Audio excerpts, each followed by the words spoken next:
Bismillahirrahmanirrahim. Assalamu alaikum. Dear students, my name is Akbar Ali and I will teach you mathematics of grade 10. Today our topic is Introduction to Trigonometry. Last lecture में students हमने exercise 7.3 के 11 questions तक solve किया था. आज question number 12 solve करेंगे. Board की तरफ चलते हैं. जी स्टूडेंट्स, क्वेश्चन नंबर 12 सॉल्व करने से पहले trigonometric ratios of complementary angles समझते हैं. ये समझना बहुत ज़रूरी है. इससे फिर एक रिलेशन बनेगा, उस रिलेशन को हम क्वेश्चन नंबर 12 में अप्लाई करेंगे. अभी एक ट्रायंगल ABC मैंने ड्रॉ की हुई है. इस ट्रायंगल में एक एंगल 90 डिग्री है, एंगल B थीटा के इक्वल है. जब एंगल B थीटा होगा तो measurement of angle A definitely 90 minus theta होगा, क्योंकि ट्रायंगल के तीनों एंगल्स का सम 180 डिग्री होता है. एक एंगल राइट एंगल है तो रिमेनिंग टू एंगल्स का सम डेफिनेटली 90 डिग्री होगा. तो जब हमने measurement of angle B theta लिखी है तो measurement of angle A 90 minus theta हो जाएगी. अब हम पहले according to angle theta trigonometric ratios find करेंगे और then according to angle 90 minus theta trigonometric ratios find करेंगे. फिर इन दोनों के दरमियान रिलेशन बनाएंगे. तो जब हम एंगल थीटा के हिसाब से ट्रिग्नोमेट्रिक रेशियोज निकालेंगे तो 90 डिग्री और गिवन एंगल के दरमियान जो साइड होती है वो बेस होती है. तो बेस की वैल्यू A होगी, परपेंडिकुलर B होगा और हाइपोटेनस की वैल्यू C होगी. तो साइन थीटा इक्वल होता है परपेंडिकुलर ओवर हाइपोटेनस के. परपेंडिकुलर की वैल्यू B है, हाइपोटेनस C है, तो साइन थीटा की वैल्यू आ जाएगी हमारे पास B ओवर C. अब कॉस थीटा की वैल्यू फाइंड करेंगे. Cos theta base over hypotenuse. Base की वैल्यू यहाँ पे A है और हाइपोटेनस C है, तो कॉस थीटा की वैल्यू आ जाएगी A over C. Tan theta perpendicular over base, perpendicular B है और बेस A के इक्वल है, तो टेन थीटा की वैल्यू आ गई B ओवर A. अब इनके रेसिप्रोकल्स फाइंड कर लेते हैं. साइन थीटा का रेसिप्रोकल कोसेकेंट थीटा होगा, तो कोसेकेंट थीटा की वैल्यू आ जाएगी C over B. Cos theta का reciprocal secant theta, secant theta की वैल्यू हमारे पास आ जाएगी C ओवर A. और टेन थीटा का रेसिप्रोकल कॉट थीटा, तो कॉट थीटा की वैल्यू आ जाएगी B ओवर A का रेसिप्रोकल A ओवर B. अब ये वैल्यूज स्टूडेंट्स हमने according to angle theta find की. अब हम ट्रिग्नोमेट्रिक रेशियोज फाइंड करेंगे जब गिवन एंगल 90 माइनस थीटा होगा. तो sine 90 minus theta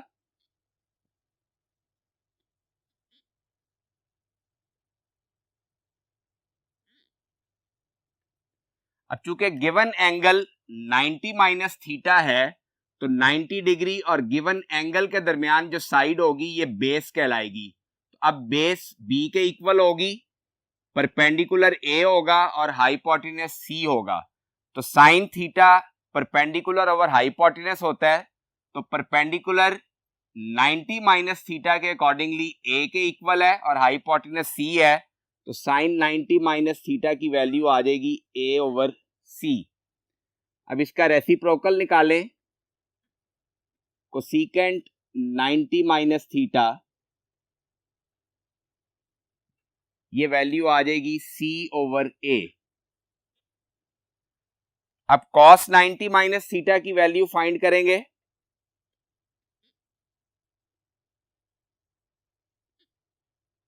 cos 90 minus theta equal होगा base over hypotenuse, base b है, हाइपोटेनस c है, इसकी वैल्यू आ जाएगी b over c।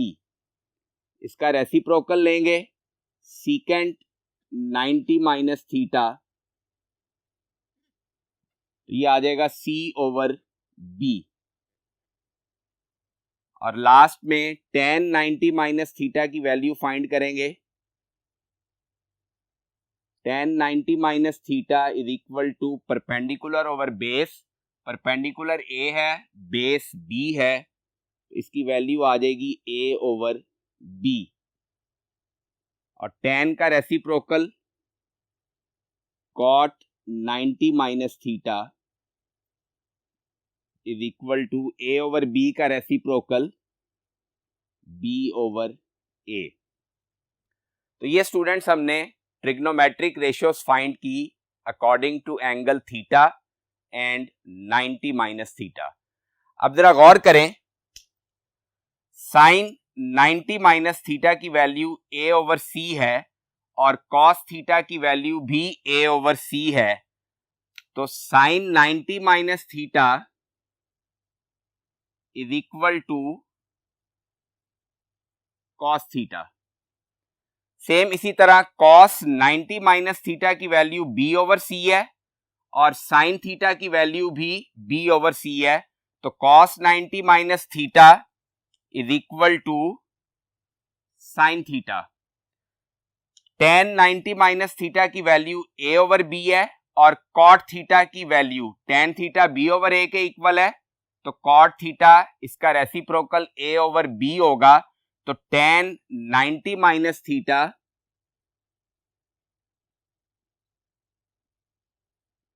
Equals to cot theta, और ये दोनों इक्वल हैं a ओवर b के। सेम इसी तरह कोसिकेंट 90 माइनस थीटा की वैल्यू c ओवर a है, सीकेंट थीटा की वैल्यू भी c ओवर a है, तो ये दोनों भी इक्वल हैं। Secant 90 minus theta c over b और cosecant theta c over b, ये दोनों भी इक्वल बन गई। और cot 90 minus theta b over a है और tan थीटा की वैल्यू भी b ओवर a है, ये दोनों भी रेशियोज सेम हो गई। तो स्टूडेंट्स यहां से कंक्लूजन ये निकलता है कि जब भी हम वर्टिकल क्वाड्रेंटल एंगल में से कोई भी एंगल प्लस या माइनस करेंगे तो ट्रिग्नोमेट्रिक फंक्शन चेंज हो जाएगा। जैसा कि यहां आपने देखा साइन 90 माइनस थीटा, 90 डिग्री एक वर्टिकल क्वाड्रेंटल एंगल है, 90 डिग्री में से हमने थीटा माइनस किया तो साइन 90 माइनस थीटा की वैल्यू कॉस थीटा के इक्वल आई, तो साइन चेंज हो गया कॉस में। इसी तरह कॉस चेंज होगा साइन में, टेन चेंज होगा कॉट में, कॉट चेंज होगा टेन में, सीकेंट चेंज होगा कोसिकेंट में और कोसिकेंट चेंज हो जाएगा सीकेंट में। तो ये जो रिलेशनशिप बनाया है हमने, ये बहुत इंपॉर्टेंट है, इसको आपने याद रखना है। और सबसे अहम बात यह है कि वर्टिकल क्वाड्रेंटल एंगल में से हम कोई भी एंगल ऐड या सब्ट्रैक्ट करेंगे तो ट्रिग्नोमेट्रिक फंक्शन चेंज हो जाएगा, और अगर हॉरिजॉन्टल क्वाड्रेंटल एंगल में से हम कोई भी एंगल ऐड या सब्ट्रैक्ट करेंगे तो ट्रिग्नोमेट्रिक फंक्शन चेंज नहीं होगा। अब इसी रूल को अप्लाई करते हुए हम क्वेश्चन नंबर 12 सॉल्व करते हैं। जी स्टूडेंट्स, क्वेश्चन नंबर 12 सॉल्व करते हैं। Find the values of the trigonometric functions. Part 2 है tan 330 डिग्री। अब tan 330 डिग्री में एंगल 330 डिग्री है, 330 डिग्री को हम सब्ट्रैक्ट करें 360 डिग्री में से तो 360 माइनस 30 डिग्री करेंगे तो एंगल हमारे पास 330 डिग्री आ जाएगा। अब 360 डिग्री हॉरिजॉन्टल क्वाड्रेंटल एंगल है। अभी हमने डिस्कस किया कि हॉरिजॉन्टल क्वाड्रेंटल एंगल में से कोई भी एंगल हम ऐड या सब्ट्रैक्ट करेंगे तो ट्रिग्नोमेट्रिक फंक्शन चेंज नहीं होगा। तो tan 360 माइनस 30 डिग्री इक्वल होगा tan 30 डिग्री के। अब tan 30 डिग्री की वैल्यू होती है 1/√3। ये वैल्यूज आपको याद करनी पड़ेगी। तो tan 30 इक्वल आ गया 1/√3 के। अब स्टूडेंट्स लास्ट जो हमने चीज चेक करनी है कि एंगल 330 डिग्री किस क्वाड्रेंट में लाई करता है। तो 330 degree lies in fourth quadrant और हम वैल्यू फाइंड कर रहे हैं tan की। तो अब हम ये चेक करेंगे कि फोर्थ क्वाड्रेंट में tan पॉजिटिव होता है या नेगेटिव होता है। तो ये हम लास्ट लेक्चर में डिस्कस कर चुके हैं। फोर्थ क्वाड्रेंट में सिर्फ cos थीटा की वैल्यू पॉजिटिव होती है, बाकी तमाम ट्रिग्नोमेट्रिक रेशियोज साइन और टेंजेंट नेगेटिव होते हैं। अब ये वैल्यू हमारे पास जो आई है ये पॉजिटिव है, तो इसके साथ हम माइनस का साइन खुद से लगाएंगे और उसकी रीजन लिखेंगे। Since theta lies in fourth quadrant,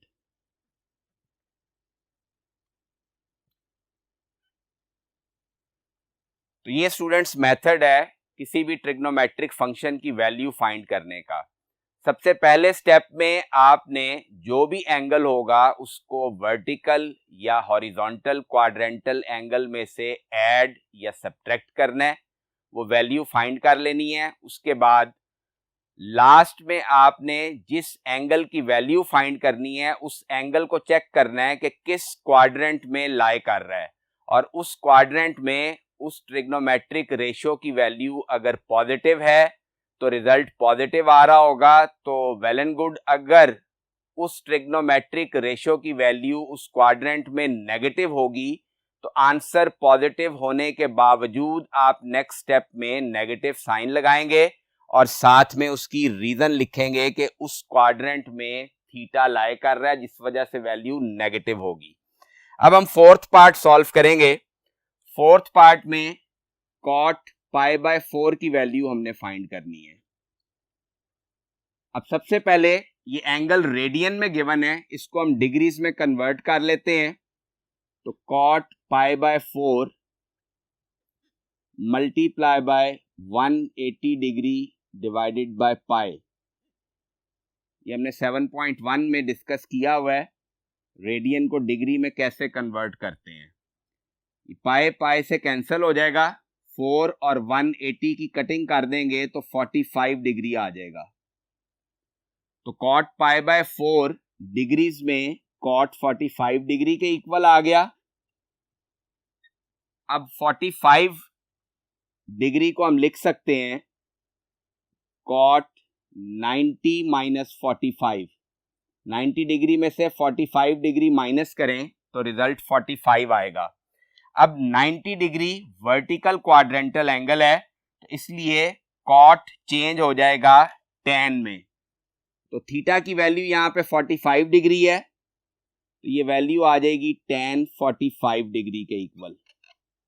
और ये tan में चेंज क्यों हुआ कि 90 डिग्री वर्टिकल क्वाड्रेंटल एंगल है। अब tan 45 डिग्री की वैल्यू 1 के इक्वल होती है, तो cot π/4 की वैल्यू भी 1 के इक्वल होगी। अब हमने लास्ट में ये चेक करना था कि जिस एंगल की हम वैल्यू फाइंड कर रहे हैं वो एंगल किस क्वाड्रेंट में लाई कर रहा है। 45 डिग्री की वैल्यू हम फाइंड कर रहे हैं। 45 degree lies in first quadrant, और फर्स्ट क्वाड्रेंट में तमाम ट्रिग्नोमेट्रिक रेशियोज पॉजिटिव होती हैं, लिहाजा जो रिजल्ट हमारा आया 1, ये हम 1 ही रखेंगे। जी स्टूडेंट्स, अब हम पार्ट 5 सॉल्व करते हैं। पार्ट 5 में हमें वैल्यू गिवन है cos 2π/3। यहां पे भी एंगल रेडियन मेजरमेंट में है, इसको हम डिग्रीज में कन्वर्ट करेंगे और डिग्री में कन्वर्ट करने के लिए 2π/3 को मल्टीप्लाई कर देंगे 180 डिग्री ओवर पाई से। पाई पाई से कैंसिल हो जाएगा, 3 और 180 की कटिंग करेंगे तो यहाँ 60 डिग्री आ जाएगा। 60 को 2 से मल्टीप्लाई करें तो वैल्यू आ जाएगी cos 120 डिग्री। अब cos 120 डिग्री को स्टूडेंट्स हम लिख सकते हैं 90 प्लस 30।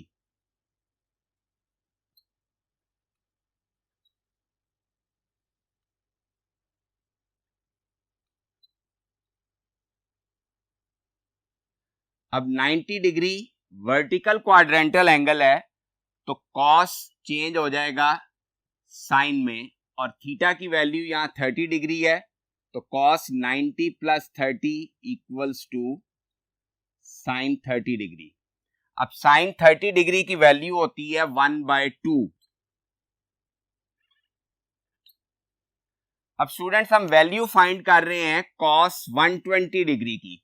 अब 120 डिग्री लाइज इन क्वाड्रेंट 2 और सेकंड क्वाड्रेंट में सिर्फ साइन थीटा पॉजिटिव होता है, cos और टेंजेंट दोनों नेगेटिव होते हैं। और हम यहाँ पे cos 120 की वैल्यू फाइंड कर रहे हैं तो इसकी वैल्यू के साथ हम नेगेटिव साइन लगाएंगे। तो नेक्स्ट स्टेप में हम -1/2 लिखेंगे और साथ इसकी रीजन लिखेंगे कि थीटा लाइज इन क्वाड्रेंट 2, और चूंकि सेकंड क्वाड्रेंट में cos नेगेटिव होता है इसलिए हमने ये माइनस का साइन लगाया। अब पार्ट 7 सॉल्व करते हैं। cos -450 डिग्री,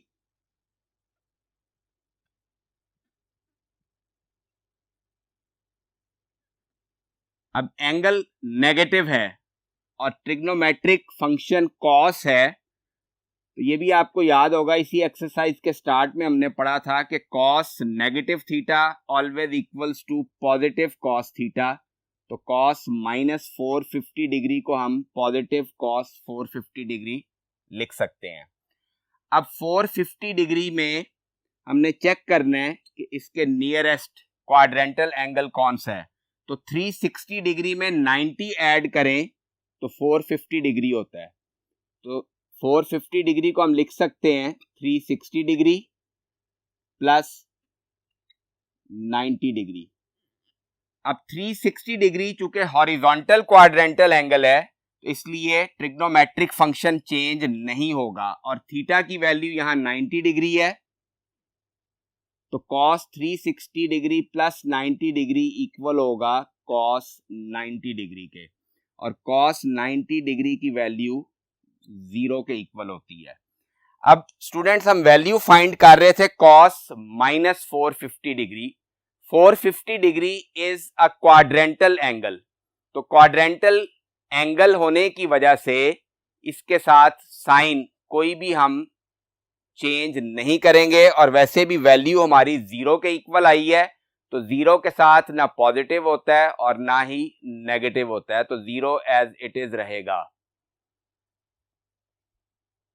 जी स्टूडेंट्स, अब पार्ट 10 सॉल्व करते हैं। पार्ट 10 में साइन 7π/6 की वैल्यू हमने फाइंड करनी है। अब 7π/6 को भी हम पहले डिग्रीज में कन्वर्ट करेंगे। डिग्री में कन्वर्ट करने के लिए 7π/6 को मल्टीप्लाई कर देंगे 180 डिग्री ओवर पाई से। पाई पाई से कैंसिल हो जाएगा, 6 3 18, 6 0 0, तो 6 और 180 की कटिंग होके 30 डिग्री आ गया। 7 को 30 से मल्टीप्लाई करें तो रिजल्ट 210 आ जाएगा। तो साइन 210 डिग्री की हमने वैल्यू फाइंड करनी है। अब साइन 210 डिग्री को हम लिख सकते हैं 180 प्लस 30।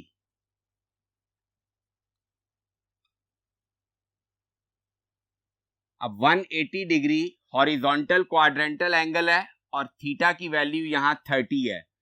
हॉरिजॉन्टल क्वाड्रेंटल एंगल में 30 हमने ऐड किया तो ट्रिग्नोमेट्रिक फंक्शन चेंज नहीं होगा, तो ये इक्वल आ जाएगा साइन 30 डिग्री के। अब साइन 30 डिग्री की वैल्यू होती है 1/2। अब हमने ये चेक करना है कि 210 डिग्री किस क्वाड्रेंट में लाई करता है। तो 210 डिग्री थर्ड क्वाड्रेंट में फॉल करता है। थर्ड क्वाड्रेंट में सिर्फ tan थीटा पॉजिटिव होता है, साइन और कॉस दोनों नेगेटिव होते हैं। अब ये वैल्यू चूंकि पॉजिटिव आई है तो इसके साथ हम नेगेटिव साइन लगाएंगे, -1/2 लिखेंगे और इसकी रीजन लिखेंगे साथ, since theta lies in third quadrant.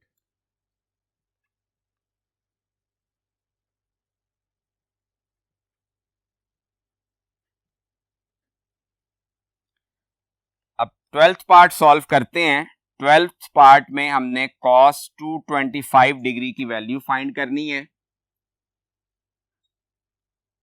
अब यहां पे एंगल ऑलरेडी डिग्रीज में है, तो cos 225 डिग्री को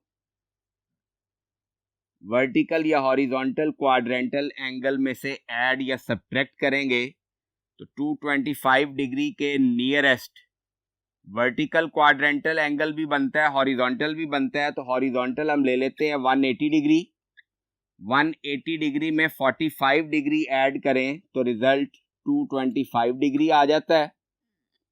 अब 180 डिग्री चूंकि हॉरिजॉन्टल क्वाड्रेंटल एंगल है तो कॉस ही रहेगा और थीटा की वैल्यू यहाँ पे 45 डिग्री है, तो cos 180 प्लस 45 को हम लिख सकते हैं cos 45 डिग्री, और cos 45 डिग्री की वैल्यू होती है 1/√2। अब 225 डिग्री को चेक करेंगे ये किस क्वाड्रेंट में लाई करता है। तो 225 डिग्री लाइज इन क्वाड्रेंट 3, और क्वाड्रेंट 3 में tan थीटा के अलावा साइन और कॉस दोनों नेगेटिव होते हैं, तो यहां पे हम नेगेटिव साइन भी लगाएंगे, तो -1/√2 के इक्वल ये वैल्यू आ जाएगी, और इसकी रीजन लिखेंगे theta lies in third quadrant.